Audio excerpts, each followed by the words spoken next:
Are you sick and tired of dealing with pain in your back?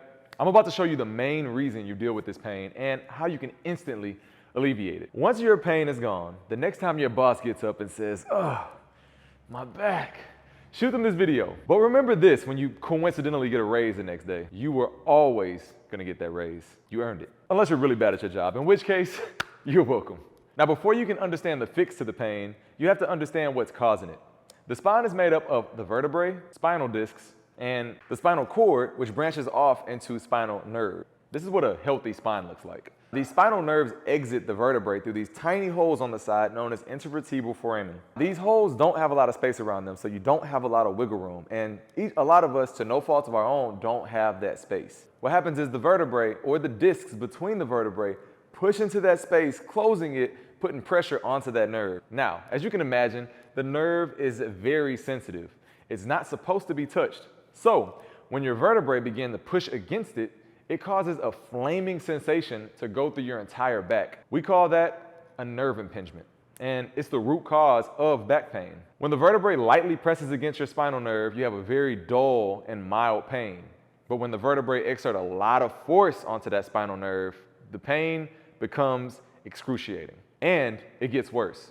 Sometimes the vertebrae exert so much force onto the spinal nerve, it becomes pinched. And when this happens, not only will you be in agony from your back, but stabbing sciatic pain will run down your leg. Because the spinal nerve is so tightly pinched, the nerves in the leg start overfiring, which causes an awful stinging pain. So I know you might be asking, all this pain in my back is caused from the vertebrae touching the spinal nerve, and the more pressure the vertebrae puts on the nerve, the worse the pain? Yes, that's exactly right. And there's one tiny muscle that's the root cause of all your pain, as well as bulging discs, trapped nerves, and sciatic pain. For such a small muscle, it causes numerous amounts of problems. The iliacus muscle.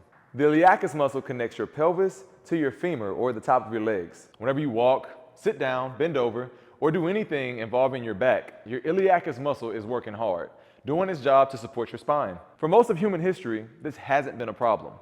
But now, because of our modern lifestyles, the iliacus muscle is massively overstimulated. And without releasing those tight muscles that pull the spine out of alignment, treating back pain is basically impossible. So let me show you how to release your iliacus muscle for instant relief. All right, so what you're gonna wanna do is you're gonna find your pelvis. Once you find that, get those thumbs right on the top of it, and we're gonna slide right inside. You should feel a space right inside of your pelvis. You're gonna sink your thumbs down into it and create a hooking motion. So kind of like you're hooking right inside of that pelvis. Once you hook, just gently move those fingers up and down. Now this might be painful, it might not feel the greatest. If you're like me, I immediately felt something in my back as soon as I began pushing into this. So you guys are gonna slide up and down that pelvis. You guys can definitely do this standing up. You can do this sitting down, but you'll find some points that are more sensitive than others. We call those pressure points. And you're just gonna simply go in, slide those fingers up and down. You might feel this in your back, you might feel this down your legs. Now remember, once you find those sweet spots, be sure you work all the way up and all the way down that pelvis, working along those ridges. Fully maximize what you can get from this release. If you like this content, be sure you subscribe to the channel, like the video, comment on the video, and be sure to hit that bell so you are updated when I shoot out more content just like this.